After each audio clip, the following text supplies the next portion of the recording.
तो बच्चों आज हम एक 10th क्लास का आपका जो एक्सक्रीटरी सिस्टम है इसको कंप्लीट करेंगे। तो ह्यूमन एक्सक्रीटरी सिस्टम के अंदर हम क्या पढ़ेंगे कि ह्यूमन की बॉडी के अंदर जो भी वेस्ट मटेरियल होता है वो कैसे एक्सक्रीट आउट होता है। दूसरी चीज़, वेस्ट मटेरियल क्या क्या होते हैं और वो कैसे प्रोड्यूस होते हैं। किडनी के अंदर ऐसा क्या है जो हमारे ब्लड में से वेस्ट मटेरियल को रिमूव आउट कर देता है। तो सबसे पहले इसमें आप जैसे ही एंट्री करोगे आपको क्या पता होना चाहिए कि sir what is excretion, excretion होता क्या है और इसको हम डिफाइन कैसे करेंगे। तो बेटा एक्सक्रीशन का मतलब यही होता है the process of removal of waste product from the body. आपकी बॉडी के अंदर जितने भी वेस्ट प्रोडक्ट होते हैं उनको बॉडी से बाहर निकालना। तो सर ये वेस्ट प्रोडक्ट होते क्या क्या है भाई, आप सबको पता होना चाहिए। आपकी बॉडी में जो भी आपकी बॉडी की नीड से ज़्यादा मटेरियल होता है वो सब वेस्ट है, चाहे वो कुछ भी हो। जैसे आप पानी ज़रूरत से ज़्यादा पी रहे हो, आपकी बॉडी में जितना भी नीड है उससे ज़्यादा अगर वाटर है तो वो वेस्ट है आपकी बॉडी के लिए, है ना। और मेन जो एक्सक्रीटरी प्रोडक्ट होते हैं उसमें नाइट्रोजिनस वेस्ट बहुत आते हैं, नाइट्रोजन कंटेनिंग वेस्ट मटेरियल होते हैं। जैसे आपका यूरिया हो गया बेटा, जैसे यूरिक एसिड हो गया, है ना। जैसे और भी बहुत सारे सॉल्ट हो सकते हैं जो आपके ब्लड में आपकी बॉडी में प्रेजेंट हैं। It is more than they are required, ठीक है। तो इन सभी मटेरियल को आप क्या कहोगे, वेस्ट मटेरियल कहोगे। देखिए वेस्ट को रिमूव करने के लिए वैसे आपकी बॉडी में कई सारे ऑर्गन्स हैं, लेकिन स्पेशली अभी हम केवल एक्सक्रीटरी सिस्टम पढ़ रहे हैं, इसलिए जिसमें हम सिर्फ किडनी के बारे में पढ़ेंगे और किडनी से रिलेटेड जो भी पार्ट्स हैं उनको पढ़ेंगे। वैसे आपकी बॉडी में एक्सक्रीशन किसके थ्रू भी हो रहा है, जैसे गैसेस एक्सचेंज हो रहा है। आप अपनी बॉडी से CO2 को बाहर निकाल रहे हो तो CO2 भी क्या है, आपकी बॉडी का वेस्ट मटेरियल है। आपकी स्किन है, स्किन क्या करती है, आपकी स्किन स्वेटिंग कर रही है, स्वेटिंग से जो भी मटेरियल बाहर आ रहा है वो भी आपकी बॉडी का वेस्ट मटेरियल। लेकिन अभी हम क्योंकि सिर्फ क्या पढ़ रहे हैं, एक्सक्रीटरी सिस्टम पढ़ रहे हैं, इसलिए इसमें हम एक्सक्रीशन को समझेंगे जो कि किडनी के थ्रू होना है। तो पहली चीज, आप ना जैसे ही आप NCERT में लाइफ प्रोसेस को खोलोगे बेटा, वहां आपको पता चलता है कि एक्सक्रीशन को जब आप पढ़ोगे तो on the basis of waste material बेटा, किसके बेसिस पे, on the basis of waste material. Waste material क्या है बॉडी के अंदर, इसके बेसिस पे आपकी बॉडी के वेस्ट मटेरियल के अनुसार सभी लिविंग ऑर्गेनिजम्स को 3 ग्रुप्स में डिवाइड किया गया है ना। 3 ग्रुप्स में डिवाइड किया गया है, जिसमें से अभी ह्यूमन को हम बाद में पढ़ेंगे। एक होते हैं बेटा अमोनोटेलिक।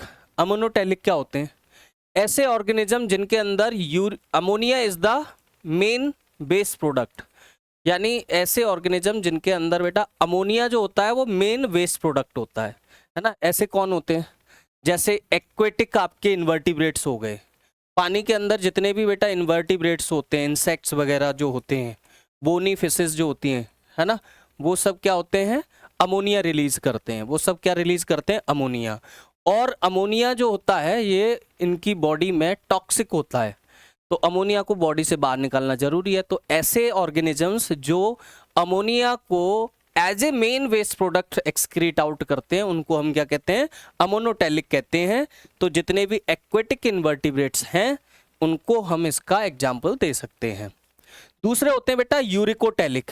यूरिकोटेलिक किन्हें कहते हैं, जिनके अंदर uric acid is the main waste product. Uric acid main waste product है, ठीक है, तो उनको हम यूरिकोटेलिक कहेंगे। जैसे यूरिक एसिड किसके अंदर होता है भाई, यूरिक एसिड जैसे बर्ड्स के अंदर होता है बेटा, है ना। बर्ड्स क्या है, यूरिक एसिड सीक्रेट आउट करती हैं।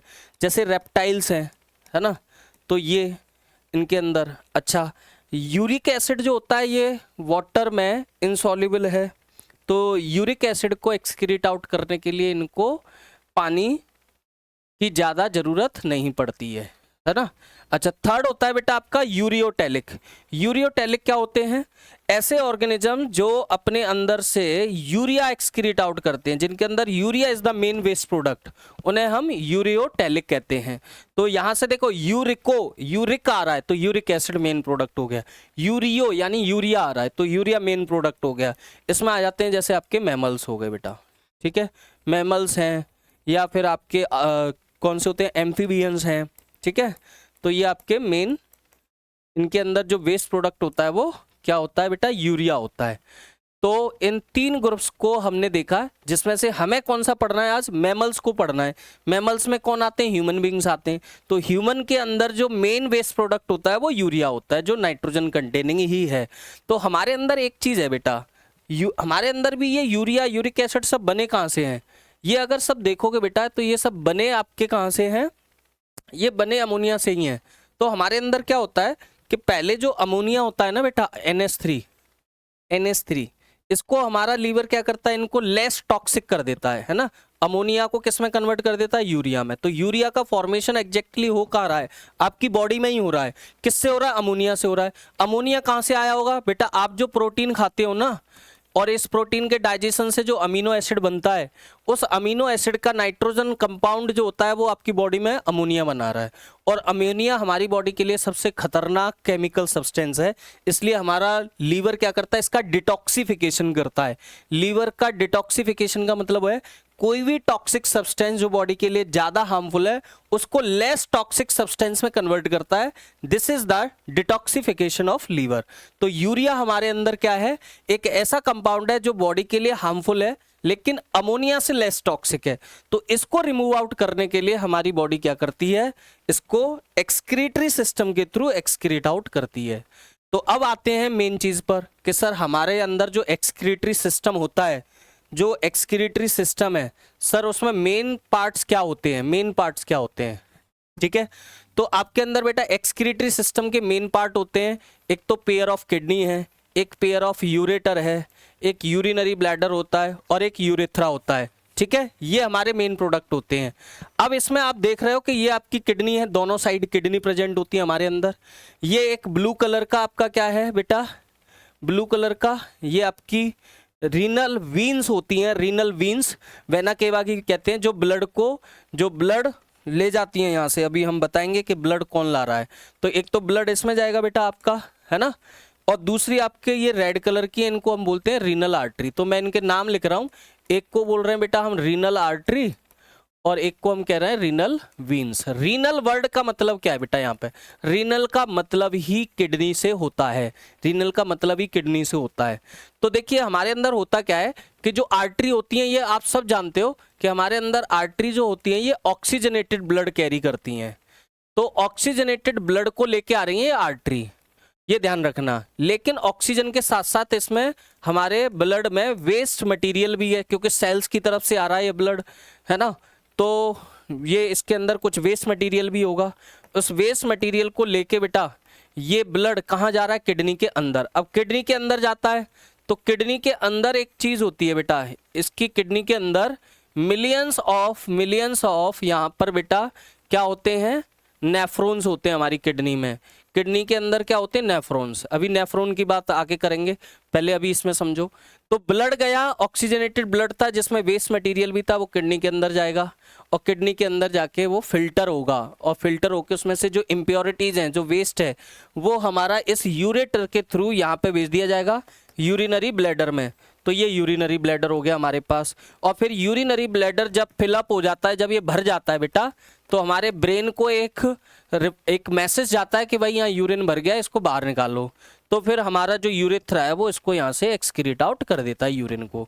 तो हो क्या रहा है कि ब्लड आ रहा है रीनल आर्टरी के थ्रू किडनी में, फिल्टर हो रहा है, इम्प्योरिटीज निकल रही हैं।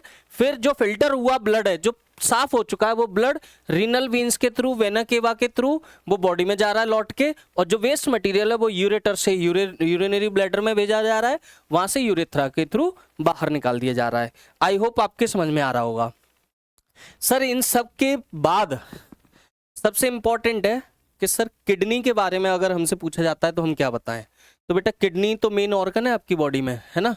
जो किडनी होता है, किडनी को आप क्या कह सकते हो कि ये आपकी बॉडी का प्राइमरी एक्सक्रीटरी ऑर्गन है ना। आपकी बॉडी के वेस्ट मटेरियल को यही रिमूव आउट करता है। And its primary function is the removal of metabolic waste. आपकी बॉडी में जो मेटाबॉलिक वेस्ट बन रहा है ये उसको रिमूव आउट करता है, there by maintaining the homeostasis of the body. जब वेस्ट आपकी बॉडी से निकल जाता है तब आपकी बॉडी की होम्योस्टेसिस मेंटेन रहती है। व्हाट इज होम्योस्टेसिस बेटा? होम्योस्टेसिस को अगर हम ब्रॉड टर्म में समझे तो इतना समझ लीजिए कि आपकी बॉडी का जो टेम्परेचर है वो फिक्स रहता है ना। बॉडी के टेम्परेचर को फिक्स रखने के लिए आपकी बॉडी में तमाम चीज़ें बैलेंस रहती हैं, और उस बैलेंस को बनाने में क्या करता है, किडनी रोल प्ले करता है। किडनी दिखता कैसा है सर, रेडिश ब्राउन कलर का दिखेगा आपको। शेप कैसा होता है, बीन शेप का होता है ना। इसका वेट 120 से 170 ग्राम होता है किडनी का वेट। किडनी का साइज 10 से 12 सेंटीमीटर ये लेंथ में होती है, और 5 से 7 सेंटीमीटर इसकी ब्रेथ होती है, और 2 से 3 सेंटीमीटर ये थिकनेस में होती है। वहीं अगर हम पोजीशन की बात करें कि हमारी बॉडी में होता कहाँ पर है, तो बेटा ये आपका लेटरली लोकेटेड होता है on either side of the vertebral column. आपका जो वर्टिब्रल कॉलम है ना, आपके जो बैक साइड है बेटा, बैक साइड है ना। किडनी आपके आगे नहीं होती स्टमक में, ये आपके स्टमक के नीचे पीछे की साइड, बिल्कुल आपकी जो बैकबोन है ना, वहां उसके नजदीक बिल्कुल ये किडनी प्रेजेंट होती हैं, जिसमें एक किडनी थोड़ी ऊपर होती है और एक किडनी थोड़ी नीचे। तो जिधर आपका लीवर है, जिधर आपका लीवर है, उस लीवर की साइड जो किडनी है बेटा, वो आपकी क्या होती है, थोड़ा सा नीचे की साइड प्रेजेंट होती है, और एक थोड़ी सी ऊपर। अब आते हैं, हमने कहा कि सर हर किडनी के अंदर मिलियंस ऑफ नेफ्रॉन्स होते हैं, जिसका प्राइमरी काम यह है कि वो ब्लड का फिल्ट्रेशन करेगा, ब्लड के अंदर से इम्प्योरिटीज को रिमूव करेगा। तो ये नेफ्रॉन्स क्या होते हैं सर, ये नेफ्रॉन्स को ध्यान से समझेंगे बेटा। जो नेफ्रॉन है इसकी डेफिनेशन तो यही दोगे कि sir nephron is the structural and functional unit of kidney. Yes बेटा, यही आपकी किडनी की स्ट्रक्चरल यूनिट भी है और यही फंक्शनल यूनिट भी है। आपकी किडनी का जो पूरा स्ट्रक्चर है वो इसी से मेंटेन हो रहा है। मिलियंस में है भाई एक किडनी के अंदर, और किडनी का जो भी काम है, किडनी का काम क्या है, ब्लड फिल्ट्रेशन करना, तो वो ब्लड फिल्ट्रेशन का काम भी यही करता है, इसलिए इसको स्ट्रक्चरल यूनिट और फंक्शनल यूनिट दोनों कहते हैं। नेफ्रॉन्स आर रेस्पॉन्सिबल फॉर, इनका काम क्या है, ये किसके लिए जिम्मेदार है, filtering blood and forming urine. Blood को फिल्टर करके यूरिन बनाना, यही इसका मेन काम है। प्रत्येक किडनी के अंदर अप्रॉक्सीमेटली कितने पार्ट, कितने आपके नेफ्रॉन्स होते हैं बेटा, मिलियंस ऑफ नेफ्रॉन्स। लगभग 1 मिलियन आपके नेफ्रॉन्स होते हैं ईच किडनी के अंदर। अब आते हैं कि सर नेफ्रॉन का स्ट्रक्चर कैसा होता है, इसमें क्या क्या होता है, वो अब आगे मैं तुम्हें समझाऊंगा ही कि आप इसका स्ट्रक्चर जब पढ़ोगे बेटा, तो इसमें आपको मिलेगा ग्लोमेरुलस, है ना, ग्लोमेरुलस। एक पार्ट मिलेगा बेटा बोमेन कैप्सूल, बोमेन्स कैप्सूल बोलते हैं हम इसे। और बोमेन कैप्सूल के बाद बेटा इसमें आता है प्रॉक्सिमल कॉन्वोल्यूटेड ट्यूब्यूल, शॉर्ट में हम इसे क्या कहते हैं, पीसीटी, अभी दिखाऊंगा तुम्हें। एक होता है बेटा लूप ऑफ हेनले, क्या होता है, लूप ऑफ हेनले। और एक होता है प्यारे बच्चों डीसीटी, क्या होता है, डीसीटी। और डीसीटी के बाद होता है कलेक्टिंग डक्ट। ठीक है, ये सारे पार्ट होते हैं एक नेफ्रॉन के अंदर।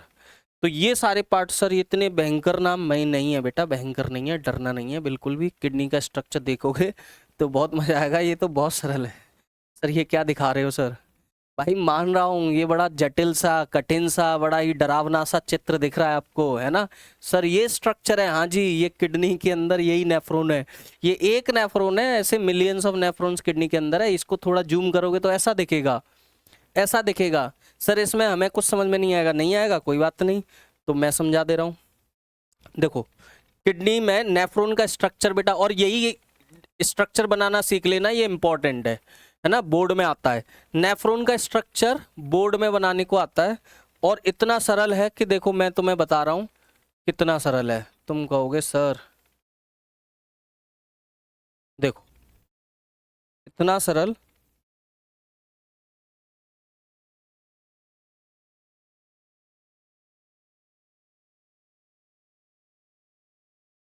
लो भाई बन गया, खत्म। कुछ भी तो नहीं है, कुछ भी नहीं है, कुछ भी नहीं है। देखो लो, वेरी गुड। अब बताओ इसमें क्या नहीं आया समझ में। देखो सारे पार्ट बना दिए, ये नेफ्रॉन का स्ट्रक्चर है। ये होता है बेटा, यहाँ से ब्लड एंटर करता है किडनी में, इस वाले पार्ट को हम कहते हैं एफरेंट आर्टरी, एफरेंट आर्टरी। ठीक है, इधर से ब्लड फिल्टर होके बाहर जा रहा है, ब्लड फिल्टर होके, इसे बोलते हैं हम इफरेंट आर्टरी। ये बॉडी में जा रहा है लौट के, इफरेंट आर्टरी। ठीक है, तो रीनल आर्टरी, ठीक, आपकी जो होती है ब्लड लेके आ रही है, किडनी में जा रहा है, और किडनी में ये क्या हो रहा है, यहाँ पे फिल्ट्रेशन हो रहा है। एक ध्यान से सुनना, ये वाला जो हिस्सा है बेटा, यहाँ बहुत पतली सी ये कैपिलरीज है, यहाँ पे ये बहुत पतली कैपिलरीज है, यहाँ पे ब्लड पे ना प्रेशर पड़ता है, यहाँ ब्लड का फिल्ट्रेशन होता है। इस पार्ट को कहते हैं हम ग्लोमेरुलस, जहाँ पर ब्लड का फिल्ट्रेशन होता है उस पार्ट को हम ग्लोमेरुलस कहते हैं। ये कप लाइक स्ट्रक्चर दिख रहा है बेटा, इसको बोमेन कैप्सूल कहते हैं हम, इसी को हम क्या कहते हैं, बोमेन कैप्सूल। ये वाला जो पार्ट है बेटा, ये पीसीटी है, प्रॉक्सिमल कॉन्वोल्यूटेड ट्यूब्यूल। ये पतली सी पिन होती है, इसे हम लूप ऑफ हेनले कहते हैं, लूप ऑफ हेनले कहते हैं बेटा। ये हमारा डीसीटी है, डिस्टल कॉन्वोल्यूटेड ट्यूब्यूल, और ये होता है कलेक्टिंग डक्ट, यहाँ पर यूरिन इकट्ठा होगा, ठीक है। ये नेफ्रॉन का स्ट्रक्चर है। अगर ये बोर्ड में बनाने को आता है तो बेटा आपको 100% मार्क्स मिलेंगे अगर आप इतना बना के आते हो, ठीक है। अब देखो पूरी मैकेनिज्म तो मैं यूरिन फॉर्मेशन समझा दे रहा हूँ।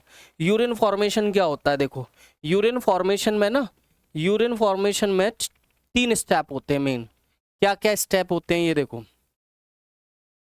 Formation of urine, sir kidney के अंदर यूरिन कैसे बनेगा बेटा, यूरिन बनेगा 3 स्टेप से। पहला स्टेप होता है फिल्ट्रेशन। फिल्ट्रेशन का क्या होता है कि जो इम्प्योर ब्लड है बेटा, जो इम्प्योर ब्लड है वो किडनी के अंदर जाएगा। कहाँ से जाएगा, इफरेंट आर्टरी, एफरेंट आर्टरी से, और ग्लोमेरुलस में जाके वो क्या हो जाएगा, फिल्टर हो जाएगा। तो इम्प्योर ब्लड किस में कन्वर्ट हो जाएगा, प्योर ब्लड में, है ना, प्योर ब्लड में, ठीक। इम्प्योर ब्लड किस में कन्वर्ट हो जाएगा, प्योर ब्लड में। कैसे, देखो जैसे ही ब्लड यहाँ से एंटर गया, यहाँ पे ब्लड पे एक प्रेशर पड़ेगा, और प्रेशर की वजह से ब्लड के अंदर जो एक्स्ट्रा अमाउंट ऑफ वाटर है, जो आपके ब्लड में बहुत सारा पानी है, सॉल्ट है, वेस्ट मटेरियल है, यूरिया है, वो सब यहाँ पे फिल्टर होके आ जाएगा। ये जो फिल्टर होके आया है बेटा, इसी को हम बोलते हैं ग्लोमेरुलस फिल्ट्रेट। ये फिल्ट्रेट है, मतलब फिल्टर होके आ गया है। लेकिन अब ध्यान रखना है कि ये सब जो फिल्टर हुआ है, जो ब्लड में से निकल आया है बाहर प्रेशर की वजह से, ये पूरा यूरिन नहीं है, ये सारा वेस्ट मटेरियल नहीं है। इसमें बहुत सारी ऐसी चीज़ें हैं जो यूजफुल हैं, लेकिन बस वो फिल्ट्रेशन की प्रेशर की वजह से वो बाहर आ गई हैं। तो अब ऐसा है कि ये पूरा यूरिन में तो जाएगा नहीं, तो जब ये आगे जाएगा, यहाँ से पीसीटी में जाएगा, लूप ऑफ हेनले से जाके फिर डीसीटी में जाएगा, फिर डीसीटी से चलता हुआ ये कहाँ जाएगा बेटा, कलेक्टिंग डक्ट में। जब ये पूरा ये रास्ता जब कवर कर रहा होता है इन रीनल ट्यूब्यूल्स से होता हुआ, इन्हें रीनल ट्यूब्यूल्स कहते हैं। तो यहाँ पे ना ये जो डीसीटी वाला एरिया है बेटा, यहाँ पर बहुत सारे यहाँ पे ब्लड कैपिलरीज भी होती हैं। क्या होती हैं सब, बहुत सारी ब्लड कैपिलरीज हमारी।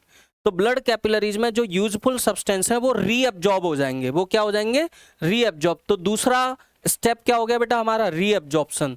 दूसरा स्टेप हो गया रीअब्जॉर्प्शन। मतलब जो यूजफुल सब्सटेंस है, useful substance from the filtrate are reabsorbed by from the filtrate are reabsorbed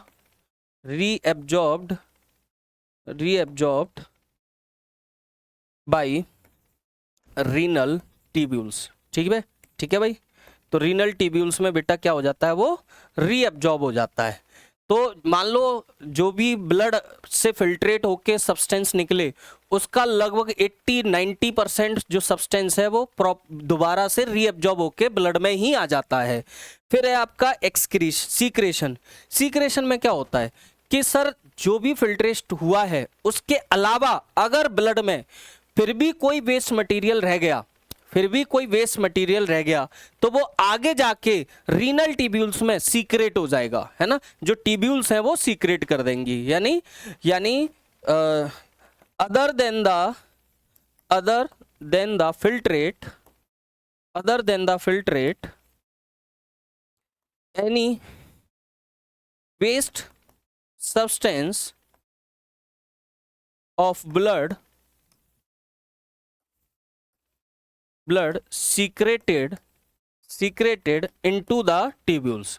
वो कहाँ चला जाएगा बेटा, ट्यूब्यूल्स में सीक्रेट कर दिया जाएगा, ट्यूब्यूल्स में सीक्रेट किया जाएगा। तो ये 3 स्टेप होते हैं किडनी के अंदर, ये 3 स्टेप। और ये तीनों स्टेप कहाँ पे हो रहे हैं हमारे, कहाँ पे हो रहा है, नेफ्रॉन के अंदर। तो नेफ्रॉन में क्या हो रहा है, पहला स्टेप हो रहा है बेटा फिल्ट्रेशन।